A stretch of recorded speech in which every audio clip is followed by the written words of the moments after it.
play something a little more fun. Once again, Splyce on the blue side, because Vitality picked red. No changes to the bans as of yet. Yeah, I think the Elise may be left available by Splyce if they want to be able to pick up a jungler for Trashy, but we talked about how the Lee Sin worked for them.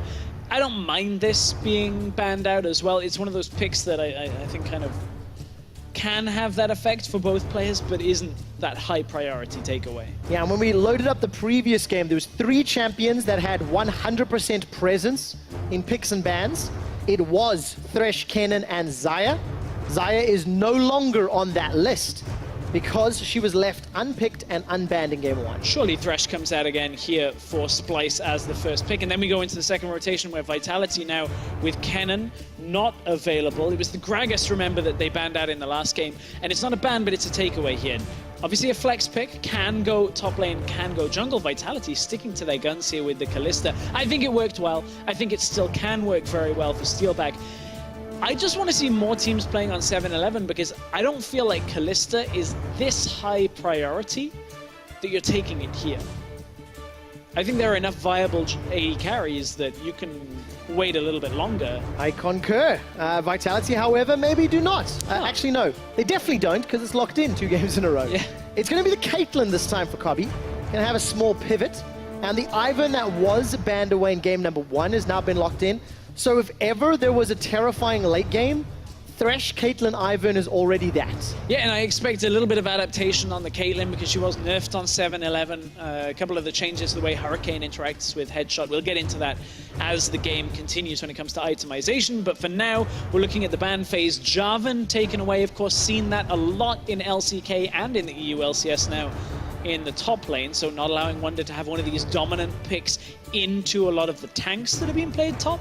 That leaves us with Shen, that leaves us with the Fiora that people are starting to expect, the Rumble.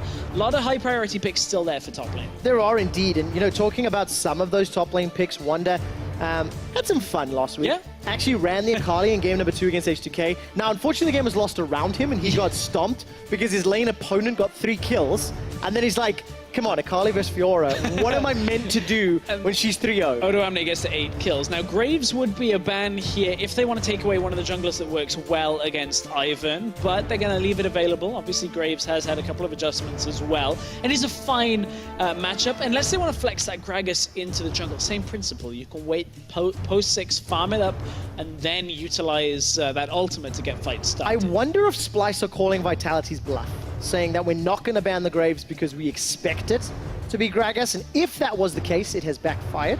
We may have to ask them a little bit later because the Graves is locked in. That definitely means Gragas top lane. Yeah, so with Rumble banned away, matchups that we've seen before would be Galio, but that's gone too. Yeah. Kennen is gone. Jace is gone. Do you pick a tank here, like a Nautilus that just, or a Shen that just plays up against it and just plays that, or do you go for something like a Kled With Wonder Special or something like that? With Caitlyn, Thresh, Talia, Global Shen has to be the answer here. You'd think so. Very safe. Akali would farm up against it. Fiora could duel it later into the game, and we do have a duelist potential up in that top lane now as Fiora gets locked in. Look for that Talia, maybe to look topside as well here. Ooh, lots of options. Split push power on the side of Splyce. Vitality could surprise, but we're looking for a mid laner now. What does Nuke Duck run into this Talia? Could go for another assassin if he wanted to. And it's going to with the Echo. Allows you to run teleport, allows you to roam quite as effectively as Talia. There are a couple of other matchups that we've been seeing around the world in LCK, that lot. A lot of different picks. Some people playing the Orianna that does get pushed in at first. You see, even we've seen Zed being played a couple of times as well. I'm just glad that Nuke Duck is going back to the champions where he has always looked the best. Yeah. On assassins, things that are in your face. He's coming up against a mid laner in Senkux who has slightly more of a utility style role on his team, but definitely always delivers in the mid to late game and going to have a champion in Talia that can scale, that can have impact in either of these side lanes. And Splyce were one of the teams to bring Talia out first. Remember, Wonder also played her in the top lane when she debuted in the LCS. So Splyce are relying quite heavily on this Caitlyn, on this Fiora in the later game to take over fights quite significantly. Of course, Wonder will be out on the side lane.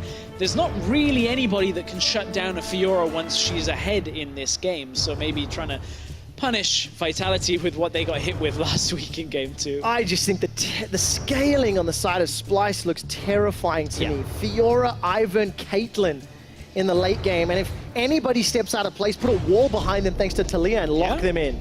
Mid-game team fighting for Vitality though. Echo, Kalista, Gragas. That's a lot of potential when you come to, you know, comboing ultimates together, getting into fights, locking people down, take them out. Vitality on the verge of going down 0-2 to Splyce. Can their mid-game overcome the Splyce boys as we load up onto the Rift? It's going to be on Nuke Duck once again. He's got that teleport rather, and he's got the ability to play in the side lanes to go toe-to-toe, at least for a while, against a number of Splyce's champions. But what do you think about this early game? Obviously, we know Ivern's going to be a little bit slow to start and could be under pressure from Joko. Yeah, Fiora might need a little extra time as well. Talia should be able to push out, as will Caitlyn. Although, alongside a Thresh, not the best push power, it's still Caitlyn, so you take over the laning phase.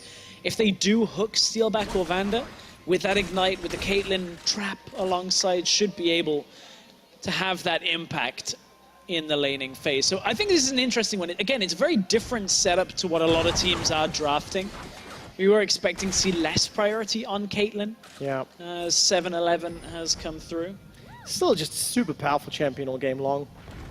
Despite the anti-synergy with Hurricane, no longer charging up that headshot. But I guess, what was the word usaging on patch notes? You have to pick. You either want AoE damage or single target, going for the likes of your rapid fire cannon to get those long-range headshots up and running. As a Caitlyn player, it's infuriating because that was always so satisfying when you're farming a wave and you just constantly get headshot after headshot after headshot with Hurricane. But anyway, we're going to probably see the adaptation to rapid fire cannon come through for Kobbe as this game comes later into the second item. We had started seeing that on 7.10 in LCK as well anyway, so it's kind of that next phase of where that build was going. All right, we'll find out how that works out in a moment or two. After the pick and ban phase, and I asked him why the focus on Kalista, no one else in Europe is doing it. And he said, well, it seems like it's a really good combination when you pair it up with Thresh or Braum, so we have to take it away when they pick Thresh, and it's really strong in general. Asking him also if it was a personal matchup up against his old team, he said, oh yeah, it's always been personal. All right, back to you guys. Thank you very much for that one, Pirate. Surprise pyrotechnics! Ah. Surprise pyrotechnics! Surprised us as well. And Joko. Surprise first blood. Joko again, by the way, first blood. That's 4 for 4 in the summer split. Continues to rack them up. Caught Trashy before he was able to get back around for the procs on his jungle to clean up. So Trashy's still level 1, does have that smite available. Was busy paying attention to pyrotechnics. Yeah, well, I think we all were a little bit. Trashy's going to find Joko once again. Oh no, this is horrible. Trashy's going to have some support from Mickey, but Mickey may not have his lantern. Nope. That's right, no W available. Trashy's going to get killed by the dragon. Joko gets his second. Mickey forced to flash over the wall. Steelback decides to hold on to his. Vander's already used that exhaust. 2 kills to Vitality already. Yeah, that is incredibly painful. Trashy is still level 1, and it'll be 4 minutes into the game before he really hits level 2. Joko is trying to just punish Trashy as hard as possible. They gave him this farming jungler. We talked about how if they don't ban the Ivern, he's most likely going to pick it, and you can see that Vitality have a strategy to go alongside. So Trashy tried to go in and invade. They had the ward, trying to get onto that red buff to go and counter jungle, steal it away, but this is the adaptation that Vitality played. Was Joko already had red, already went aggressive, and now Trashy has been found twice in areas past the river and easily taken down. Yeah, Joko, cool guys don't look at explosions. And just watch him taken out by the waft of the dragon. Up in the top lane, Wonder was pushed back by Cabochard, by the way. Wonder was playing very forward, shoving that wave out, deciding to teleport. got himself a Doran's Blade to go with the Doran's Shield. And Vitality, a cool 1,000 gold lead and a big advantage for Joker. He's not spent his money yet, still sitting on 1,400 gold before he goes back to upgrade that machete. And Trashy's like, okay, now I can start playing the game. No flash, but can go into the enemy jungle, take away Raptors. That's the most minor of silver linings for him right now. But he was able to go through the top jungle quite quickly, pick up the camps that he hadn't picked up yet. So he is still significantly behind. As Joko, you said, he'll now stumble upon the candy wrappers that lie under the Raptors. And realize, drat, he's still one camp away from me.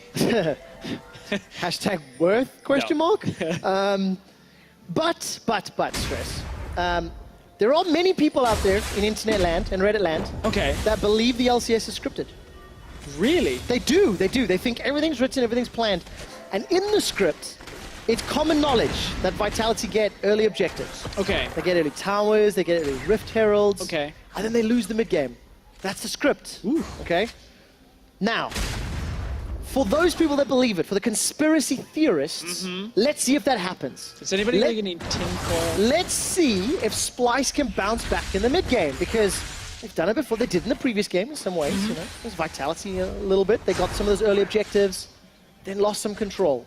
So I'm just setting up the expectations, okay? Okay. And then we'll evaluate later. Tinfoil hats on. Yes. We're getting ready for Vitality inevitably losing out after getting all of the objectives in the early game. Exactly. And Senkax needs to get another kill. Let's look at Senkax versus Nukeduck in that first matchup.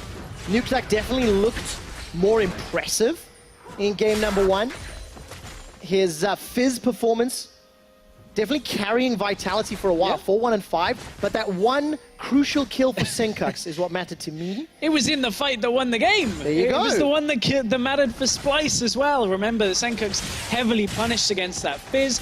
There was no real way for him to survive. Early game, he pushed up on his own at level 2, ended up dying, and suddenly Nukeduck had control of the entire game. However, this game isn't so much about Senkax carrying. This game is more about Wonder, more about Cobby, because if Senkax can get one of those two fed, theoretically he can just sit back and just assist the team for the fights.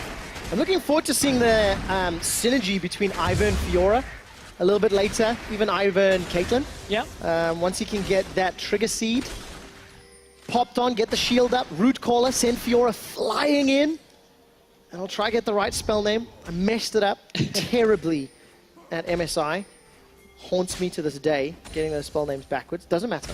I'm gonna fix. I'm gonna fix it. And then we're gonna see Wonder and Trashy trying to combo down members of Vitality at some point in the next 15 to 23 minutes. That's quite a big range. It is. It is. Time. But it's mid game. Okay. Right? It's 22 to 30 minutes. That's when I think Splyce come online. That's fair. Yeah. And at that point, we'll be looking towards Cobby, as you said, Wonder, utilizing some of that combo.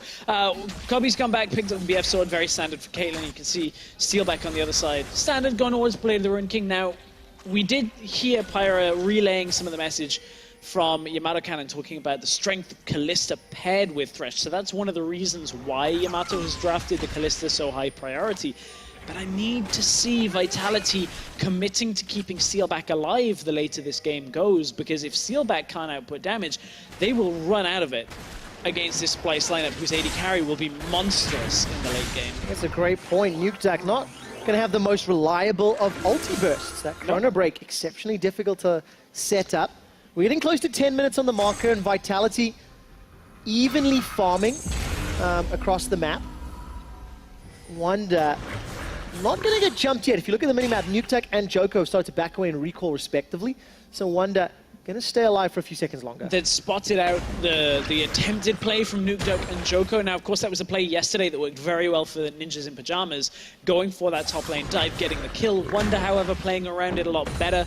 So Splyce are able to stop themselves falling into a play that is commonly happening, that 3-man play up onto the top side against some of these carries to really deny them any sense of engage. Oh, very cheeky there from Senkax. Yeah. Almost self-casting that seismic shove. Knocks Nukeduck back onto the unraveled earth, takes a big chunk of damage. It ends up being a pretty even trade. And despite Mickey going fishing for a Braum, there's no follow-up damage from Cobby. It looked like he moved back to place a ward. Yeah, and I like the ward that Vitality have placed as well, that Ivan's about to run over on the minimap at the bottom side. So what this does is essentially denies the Lantern gank potential in the bottom lane that we see very commonly with Thresh. So Vitality essentially is safer to push up than they normally would be. Otherwise, you get very heavily punished by again. that. But speaking Not of again. punished, Not Trashy... again. I've seen this movie twice already, and Trashy died in the previous installments. Flashes over the wall, and Joko doesn't chase, so at least this time, Trashy survives. The sequels are always a letdown. They always are. Oh, Wonder! He actually lunged out of the way of the explosive cask, but then takes a full trade and ends up basically evening it out. Oh, it looked so good until those last few autos. Yeah, and then Cabo goes, oh, he's got a mana. Okay, he can't really duel me that effectively. Has 1 Q and nothing much more to riposte from that. So Cabo evens up the trade quite quickly. Joko, through forcing Ivan back, through forcing Trashy back towards the base, he's able to now take a Mountain Drake. Have you got your tinfoil hats? They got First Blood, they got First Dragon. Is this... Here we go. Is this deja vu to anybody? Let's see who gets the first tower. Because it has been Splyce at least a few times. See, this is what happens when the sequel tries to take things from the first one that everybody liked, and then it actually just kind of fails on it. So we'll see how that follows through. It's going to be interesting to track. And of course, Vitality, this time around, plus 1,300 gold. It's a much larger advantage, and they want more because Steelback and Vander have swapped. This is something they did last week. Get out of a matchup that they felt a little punished in, where this Caitlyn was dominating some of the laning phase, although they did end up ahead in CS, and now they look for the tower in the top side. Mickey is here to try and defend through the jungle, so this shouldn't be massively effective when it comes to kills, but the tower should fall in favor of Vitality, and Mickey and Wonder should be able to get away from this. All right, let's see. Down in the jungle, Joko's coming up from the eastern side. Wonder and Mickey will have support. Senkax has got the Weaver's Wall if he needs to. Gonna decide to throw they it want to down. go for this. Locking in Vitality. Joko is obliterated where he stands. Senkax gets the kill. That's another game with the kill. Wonder lunges forward. Vander manages to block some damage with the Unbreakable. Summoner heals used on the retreat. The death sentence goes wide, but the shove does not. Vander forced a flash for his life, and Nukeduck was fighting down bottom. But there's a nice adaptation out of Splyce here, where they draw Cobby to the middle lane, and now that Nukeduck used his TP to get bottom, Splyce can actually go for the Rift Herald. This was a nice counter engage on that top lane setup where they concede the tower and say, okay, maybe we'll get more from it now. If we get Rift Herald and look for the higher priority tower in the mid lane, but this is a little slow here, so there are 4 people committed. They do indeed. The Root Caller throws Wonder forward. Rift Herald is still the focus, going to get revealed in a moment or two. Daisy's going to just flash forward, picked up by Splyce, but the fight breaks out. Mickey can't find a death sentence, double man flay. Mickey's the sacrifice. They're going to get taken down. How long does it have before time's out? I believe it's around a minute at this point. So Vitality are going to be able to defend it, but Cobby, he's still got a lot of damage. Oh, there's the Vander from last week. No flash. User stand behind me. That ends up costing another kill. And Joko goes down. Wonder also picks up the Rift Herald. Wonder is able to get in there, sneak the Rift Herald away. Oh, come on. Is it happening again? Is it happening again? No, Nukeduck's going to be able to walk away. So they managed to secure the buff for themselves. They'll likely go into the mid lane. We saw it top lane earlier, but Splyce this time able to utilize the Tillia. We talked about them getting into the side lane. They'd given up the tower and Joko couldn't survive. There's a fight going on. There is indeed. Nukeduck's already phased up. Nukeduck, Senkax flashes forward. Under the tower, though. Nukeduck takes 2 more tower shots. A death sentence is sidestepped. Not done yet. Nukeduck turns backwards around. Mickey gets a kill. Well, I guess that really is the epitome of being stuck between a rock and a hard place at that point, because Nukeduck had nowhere to go. 2 towers. That was rough. Nukeduck's like, I'm going to outplay. That was hugely appropriate. Well done. I like that one. Talia 202, a proverbial rock in Vitality's boot. And I'm going to go back. I'm doing this tinfoil hat story because, of course, this was the replay. We'll finish that. Yeah, Nukeduck goes for the 1v1 on Senkax, doesn't realize that Mickey is back around and thinks, okay, I've got my ult, I'm fine, it'll take me, under the tower. Great. Good dodge on the hook. Nice, mechanical plays, but there's another tower there, and Nukeduck realizes that that was not meant to be. No, absolutely not. Vitality still have a minor gold lead. thanks to the early game advantage, is going to take a lot of damage on this bottom outer turret. And looking at the mini-map, actually, there's some support here. TV's coming through as well. There's a teleport. Joko and Cabo are coming in. Mickey, no flash available, uses the flay to buy some time. Vander continues to tank the tower, and the death sentence finds no one. Mickey kills Joko. Oh no! The Weaver's wall is jumped over as Cabo shot uses that body slam. Tower goes down in the top lane. It looks like the Herald was summoned, coming in from behind. The flank on the tower. It doesn't deal bonus damage, but no support up top. Fate's Call comes out. Vander connects, and not going to be enough for Cobby to survive. But now Trashy wants to try and buy some time. Here comes Senkux. Blue buff is up. This is turned into a little bit of a fiesta, and I love it! Seismic shot into the barrel. Splyce are split up, but Senkux is the one that gets on the board. He's shut down by Steelback. And Steelback continues to stack those Rens. 2-0-1 Kalista. So Splyce very messy on the bottom lane here. Wonder was trying to push top lane. Remember, this Fiora is going to be one of the conditions where Splyce are looking to build from for the rest of this game. Very similar to game one. Top lane, they get the outer tower from the Rift Herald. It will be traded for the bottom tower with Nukeduck pushing mid at the same time. So ultimately, Splyce are on the back foot on this exchange. Vitality still maintain a lead. They don't quite secure mid tower from it, but as you said, kills go to Steelback. A few more kills onto Senkux as well, and this game has been blown wide open. Yes, and Senkux was one of the guys we were looking at, not necessarily the core carry in an Ivern, Fiora, Caitlyn comp, but this fed this early on, definitely going to have the tools to do so. Still down 30 CS, no doubts there, but making up for that in farming champions. We're 15 minutes in. Vitality with that minor lead, you've mentioned stress, but that mid game in favor of Splyce. The script is still on target.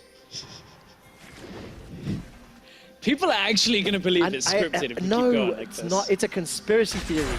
Conspiracy theories are never true. Yeah, we gotta be careful with that one. You're gonna get a lot of tweets if you're gotta bail out of that one really quickly because there's an Infernal Drake being picked up. Rushmaker will buy some time. Wonder lunges forward and Nukeduck follow his ghost. No one for damage yet. Easily secured by Splyce despite the threat from Vitality. Here comes the fight. Cabo shot. Got the explosive cast. Splits all of Splyce up. The Lantern's stuck in the middle though. That's both top laners down. They're peeling away. Steelback's got a lot of damage for days. Mickey's on a killing spree as he kills Joko again. And Nukeduck manages to take down Trashy. Senkux still has his wall though, so they can actually get maybe presence on towards the mid tower if he can cut off the rest of Vitality. But look, the minion wave is so small, they may not be able to get this. The wave is so far back behind the tower behind them.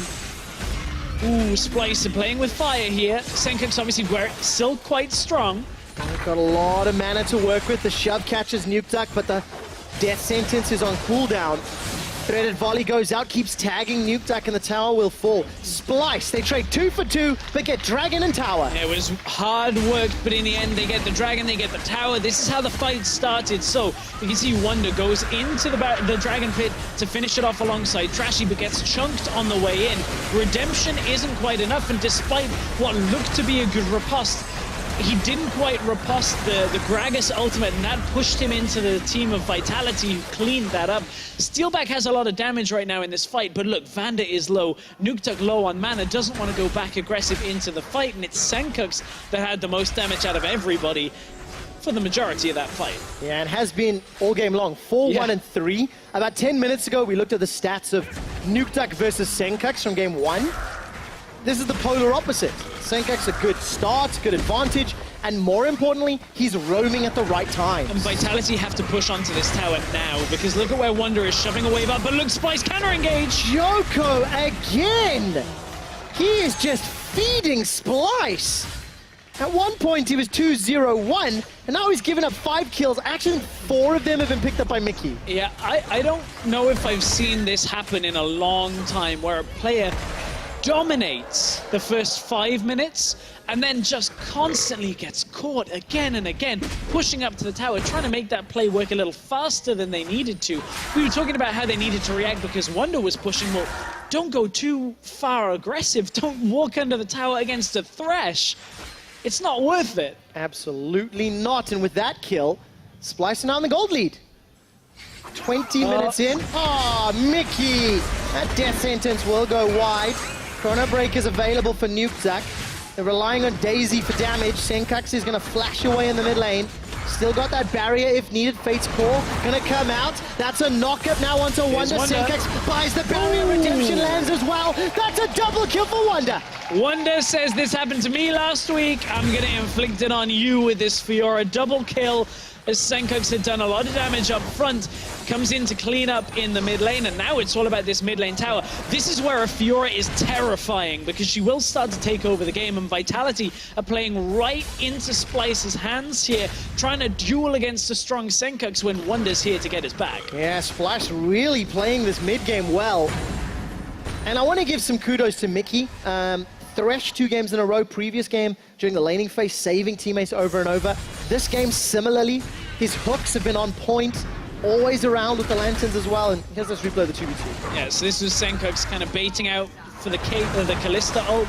In comes Wonder, and at this point, Steelback has to commit. He knows he needs to get Senkux from this, because otherwise they're getting nothing in the exchange. And now we're back to mid lane as Kobbe trying desperately to hold on. He even picked himself up a Static Shiv. We were talking about Caitlyn itemization. There were changes to Static Shiv that now allow it to stack with Rapid Fire Cannon.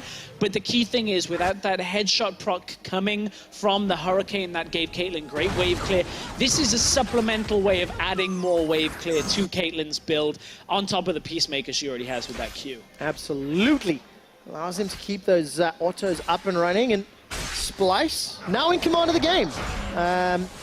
Quite clearly in command, actually. Yeah. Dragon's coming up in a minute and a half. I'm looking at the minimap. Vision, not the deepest as of yet, but there are 5 control wards inside the Splyce inventory. Nuke is gonna look for Mickey. Phase dive has already been proc. Timewinder goes out. Oh, Mickey with another death sentence. Kobbe takes down Vander. Mickey figures out how to give this one over. Yeah, that one goes over to Kobbe, and you can see Vander again trying with the rest of Vitality to make these plays work. And Splyce didn't flinch. Wonder, no TP, but stayed up in the top lane, pushing through. Senkux didn't drift towards mid lane to look for his ultimate, just stays bottom lane. In fact, it was the other way around. Senkux stayed top lane, but just pushing these waves out. Playing the map. Yeah. What was a Splyce of doing? I mean, go like 4 minutes, 4 minutes back. Trashy and Mickey almost killed Nuke Duck, and there's no damage to speak of there. Relying on Daisy. Ace in the hole comes down. Redemption is going to heal up Wonder. Joko takes so much burst. Teleport's not going to be enough just yet. Nuke Duck throws down the parallel convergence, but will be unwilling to commit. Mickey looking, fishing. Flay finds 2. Mickey gets another. Sets it up for Wonder, who's on a killing spree. Vitality of falling to the same style of composition that Yamato Cannon taught Splyce to win with, that took them to Worlds, and it'll take them to a win. Another death sentence finds a target. Oh, Mickey and Splyce, they take down the inhibitor turret. Daisy's on the front line. The inhibitor's falling shortly thereafter, and Vitality, 3 men left to defend. Splyce, peace out. It looked in game 1 like Vitality maybe had Splyce's number, but they held an even game throughout and were able to turn it back around. Game 2, aside from the first few minutes, has been all in favor of Splyce. Wonder is in a great position. Senkux, we talked about him being a utility for the rest of the team, setting the rest of the team up. Well, look at the damage he's output in this game. And Kobbe hasn't had to do anything but farm up, get himself stronger into the game. This fight is the epitome of this. Look, everything is just coming from Wonder, from Senkux, and they're able to crush another fight through to the inhibitor in the bottom lane. Splyce have come alive in game 2. Yeah, really just taking complete control. 2 dragons, got all the vision around the mid lane. That's going to set them up for any sort of Baron play. And Vitality, they're the ones that now have to make a desperate move. But how do you burst through the shields and the heals that Ivan's going to put down?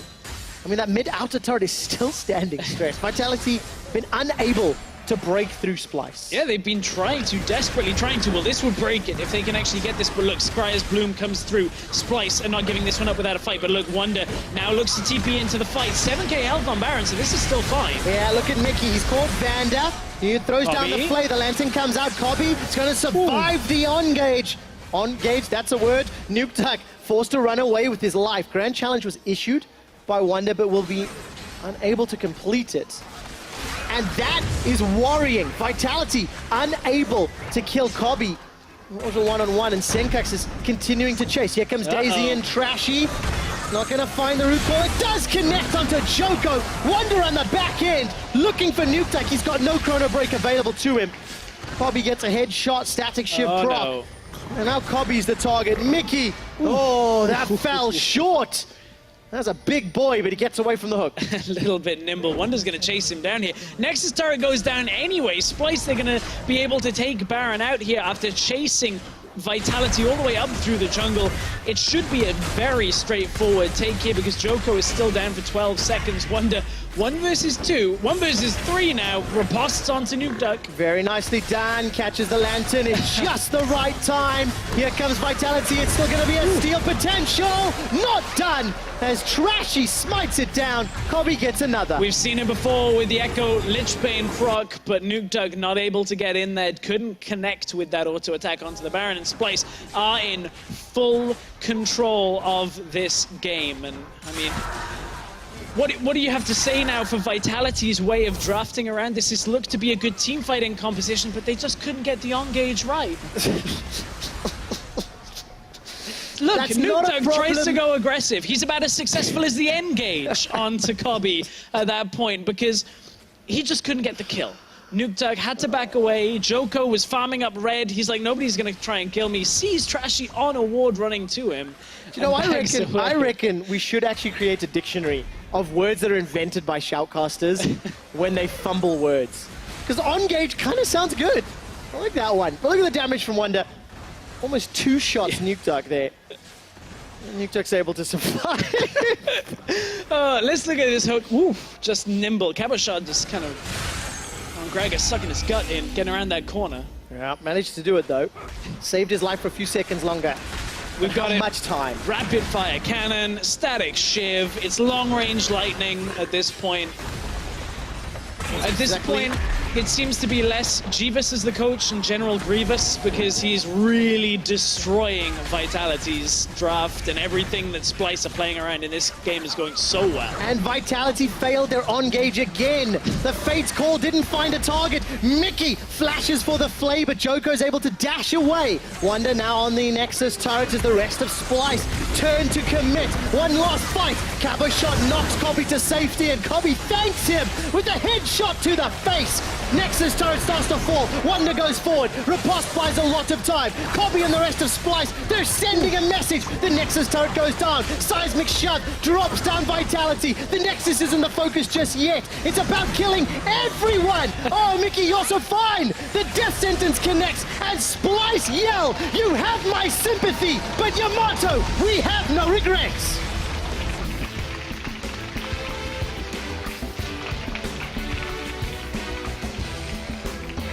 A 2-0 from Splyce with somewhat of a return to form from the composition style they were successful with in the 2016 Summer Split. 1-3-1 setup held them through the mid game very well, and Vitality played right into their hands, going under the mid tower again and again and again. They could never crush it down, and they got punished heavily for it. Did indeed, and that allows Splyce the win. Very different types of games. Game number 1, a little messier, a little bit more chaotic. Game 2, hey, 10 for a hat, true or not. Early game, Vitality can do it. Shh, stop ruining Mid-game is where we need to see growth. Stress, we saw the same sorts of things last week against UOL. There is some potential there, but it is very rough around the edges. Yeah, it really was difficult for Vitality once they couldn't break through. You see Splyce, handshake, Tiamato there, obviously, as we talked about, a long-time coach. Yep. Unsuccessful for Vitality on the day. Of course, these two teams will meet each other once more, at least this split, as we enter the second phase of the round robin a whole lot later. But for now, it's Splyce that fire the first shot in that rivalry. And it's a pretty convincing shot. You know, this matchup or these two teams could potentially be fighting for third place, and Maybe this is a taste of things to come. Yeah, a taste of things to come. For Vitality, they had a strong early game through Joko, but we talked about it. It just all went south. Yeah, they did not have the on-gauge. That will do it from us here at the cast today. So let's leave it to the analyst to break down that Splyce win. Always delivering an engaging cast, that quick shot. And to complete the analogy of Yamato playing versus the ex-girlfriend and then the pity hug in the end. Well, no, I'm just kidding. Yeah, it's okay. No, it was very nice to see. But obviously, Yamato can't be happy with that, with his team.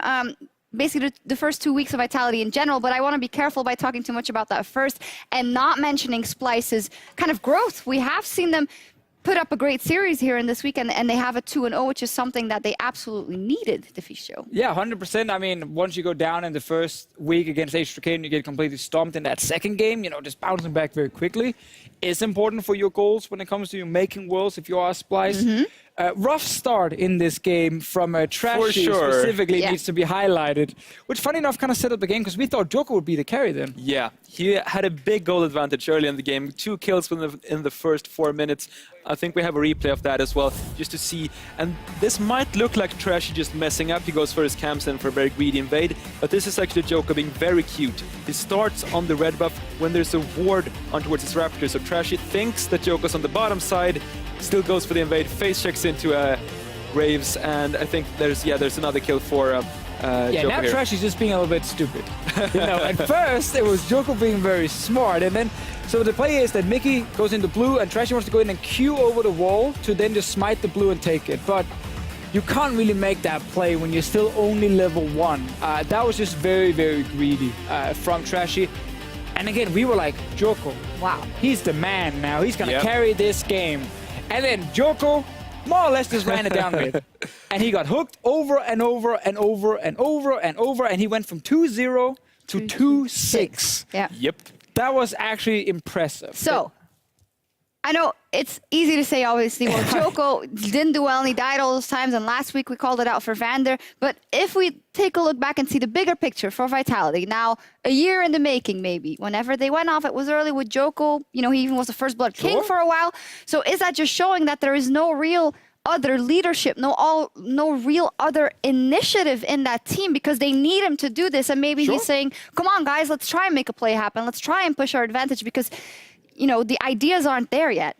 I think we've seen a lack of good shot calling from Vitality since Kesing was on the team back in 2016 Spring Split when they had the composition where it was Yanen, Kesing, and then, of course, it was Carboshot, Nuke Dog, and in the jungle, I believe it was someone back then in the jungle. It was Shook in the jungle, actually. And that lineup, we actually saw very good shot calling from them. They're very good at starting fights. But, like, the next replay we have near the Rift Herald, the next replay we don't have. Yeah, we were going to move on because we have an interview waiting, so I just wanted to move it along. I was just going to show the lack of shot calling because after they actually won the fight, Vander walks in and gets caught and dies, and then suddenly they lose the Rift. I'm sorry for cutting that for you because I do want to bring it back to Splyce. We have an interview waiting, but we got to highlight the player of the series, Mickey, and you were mentioning it, Henning, throughout both games, actually. He was on rare form. For sure. First picking Thresh in both games, just really prioritizing Mickey, getting out a comfortable champion, and boy, did he deliver. Just back-to-back hooks on to Joko, as you mentioned. Yeah. And you could say that's Joko messing up, but you could also say that's Mickey really knowing his champion really well. 2 games in a row on Thresh where Mickey looked fantastic. So a lot of credit to him for playing so well in this game, and he obviously deserves Player of the Series. Yeah, I think we have a highlight reel of him, but I don't know if we got rid of that as well because... Maybe it's the interview ready. So I don't think so. I don't think it's ready yet. Now we're being played. Oh, no. Okay, we do seem to be ready. So let's go to the interview with Pyra. Thank you very much, Shocks. And yeah, no bamboozling. We got the proper interview up here. It is with Trashy from Splyce. Now, you guys got the 2-0 on the day, but that was such a back-and-forth series. It looked like anybody could take, honestly, either game for a while. How do you feel in retrospect? I think we made, especially me in the second game, made a mistake I should never make. I was pretty much just going for a 50-50 play, and enemy team was too smart, so I lost in the lottery. So yeah, we made some mistakes, but I'm happy with our growth through practice. So I think we're on the right track. Well, that's good to hear, absolutely. And you guys, it seems like there's been a little bit of trouble with Splyce ever since Worlds run, that a lot of other teams seem to kind of be moving up on the ladder compared to you. Do you think that's because they're just improving faster? Or do you think that at least up until now, Splyce has been falling off a little bit?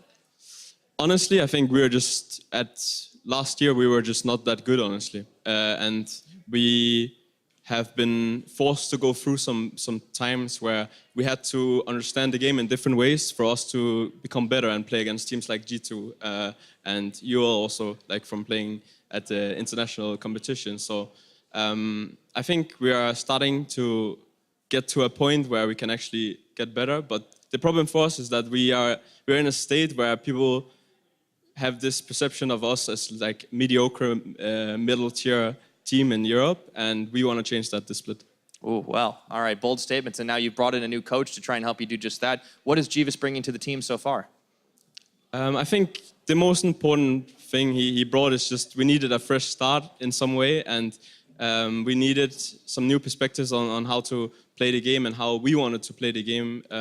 And he has brought some new ideas and new philosophies on how to play the game, and we're just taking it in and trying to like use it in the best way for us. And to be honest, it was mostly just getting something new to the team that could help us grow.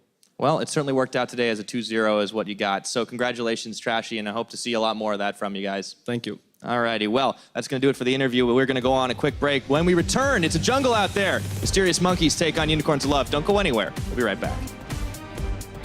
On the verge of going down 0-2 to Splyce. Can their mid-game overcome the Splyce boys as we load up onto the Rift? They want to go for this. Locking in Vitality. Joko is obliterated where he stands.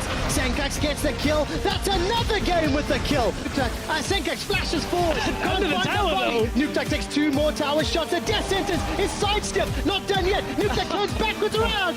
Mickey gets a kill. Vitality have to push onto this tower now because look at where Wonder is shoving a wave up, but look, Splyce counter engage. Joko again. He is just feeding Splyce. The Nexus isn't the focus just yet. It's about killing everyone. Oh, Mickey, you're so fine. The death sentence connects and Splyce yell, "You have my sympathy," but Yamato, we have no regrets.